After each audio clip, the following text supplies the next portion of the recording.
Hola, de nuevo. Buenas tardes, mis alumnos de cuarto de la ESO de Filosofía del IES El Olivo de Parla. ¿Qué tal estáis? Bueno, vamos a continuar con la tercera parte ya del tema de la evolución de la filosofía griega. Hemos visto en la primera parte el paso del mito al logos.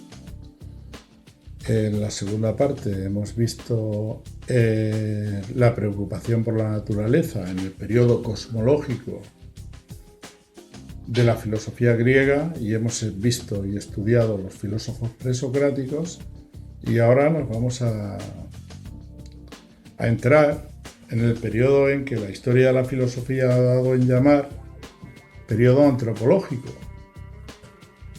que ocupa el siglo V antes de Cristo, el famoso siglo de Pericles, donde se produce la llamada Ilustración griega.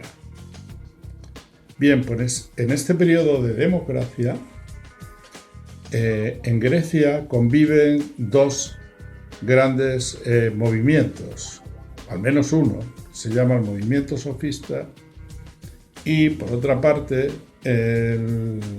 la filosofía o la corriente socrática. Bien, son diferentes en principio, o al menos así declara serlo la historiografía o la historia de la filosofía. Bien. Bueno, pues los sofistas eran unos personajes que llegaron a Atenas con el fin de ilustrar pues a la gente para que se defendiera en los procesos, para que se defendiera en la asamblea, para que supieran usar la palabra, la retórica, la elocuencia, etc. Fueron los primeros profesionales del saber que hubo, es decir, cobraba por sus enseñanzas, y a veces no poco.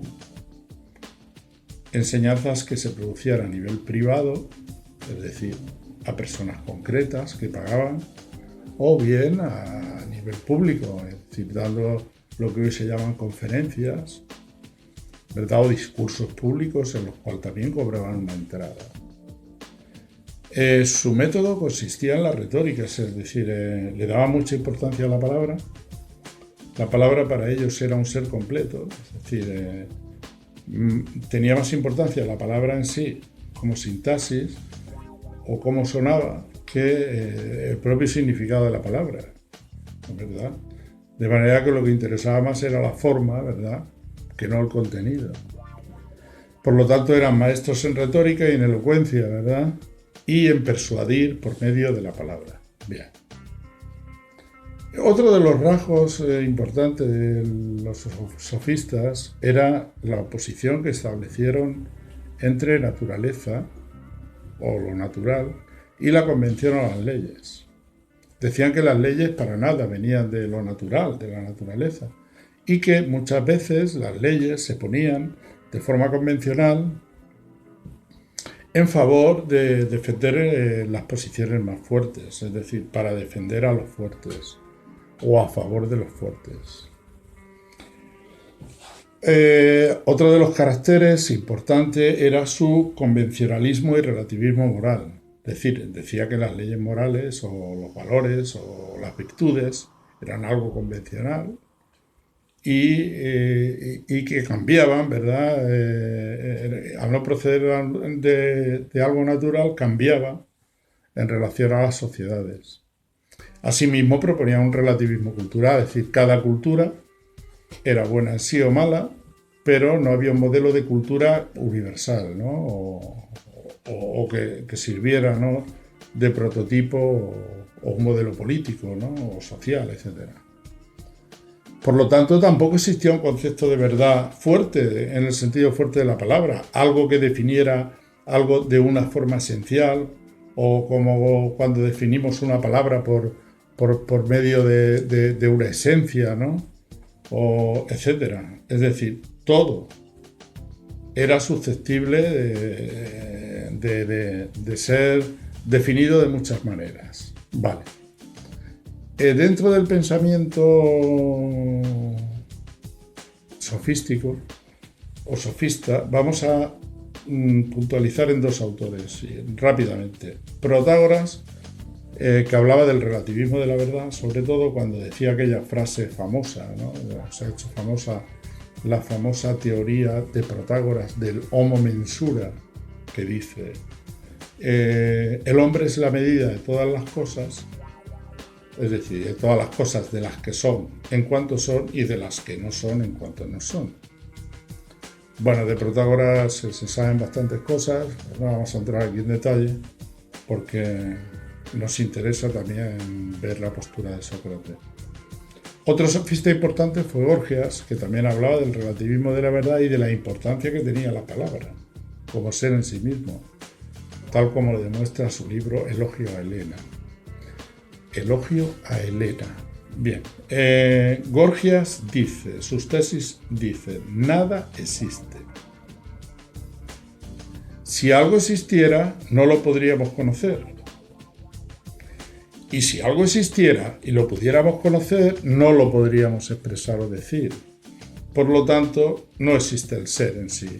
Es decir, todo es objeto de posible discusión, todo es relativo. Bien. Contra esta postura socrática, de las sofistas, se levanta Sócrates. La posición de Sócrates es bien diferente, totalmente diferente. Sócrates confía en que existe una verdad universal, que existen y se pueden decir qué son las virtudes y que todo tiene o acepta o es susceptible de definición. Bien. Por lo tanto, lo primero que va a proponer contra el convencionalismo y escepticismo de los sofistas es un método. El método que va a proponer Sócrates se llama el método mayéutico. La mayéutica significa dar a luz o hacer salir algo de dentro. Es decir, buscar las definiciones de las cosas por medio del diálogo. Y tiene dos partes. La primera es la ironía. Como sabéis, Sócrates dijo aquello de solo sé que no sé nada, lo cual invita a pensar que el que está enfrente de él y hablando con él y dialogando con él sabe menos todavía. Por lo tanto, aún Sócrates, sabiendo lo que sabía, él partía de una posición irónica diciendo yo no sé nada, pero tú debes saber menos, a lo mejor. En fin, entonces hacía ver a su interlocutor su ignorancia, ¿vale? Y comenzaba el diálogo. Entonces se hacían preguntas en torno a un asunto, graduadas, y se conducía al interlocutor a la busca de la verdad, ¿no? Así defendía o combatía Sócrates el relativismo y el escepticismo de los sofistas. Y se buscaban verdades absolutas independientes de consideraciones de cada sujeto. Es decir, una verdad que estaba por encima de la opinión, ¿verdad?, de todos los posibles sujetos. Por lo cual se intentaba pasar de las posiciones particulares a una posición universal que estuviera frente o encima de todas las posiciones particulares. Bien. Otra cosa importante que hay que destacar en Sócrates es su intelectualismo moral. Es decir, las virtudes se pueden enseñar y se pueden conocer. Entonces el que obra mal es por ignorancia. Es decir, porque no conoce lo que es lo bueno, no conoce lo que es el bien, y si no conoce lo que es el bien no lo puede practicar. De manera que había que construir más escuelas, a lo mejor, siguiendo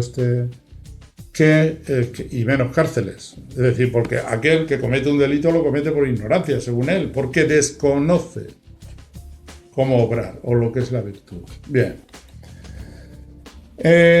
Sócrates tenía un profundo respeto por las leyes de su ciudad-estado, que era, como sabéis, Atenas, y prefirió, cuando se le condenó a muerte, aceptar la pena y beber la cicuta. Por lo tanto, aceptó esa condena por respeto a las leyes. Bueno, seguimos el próximo día con Platón y Aristóteles. Gracias.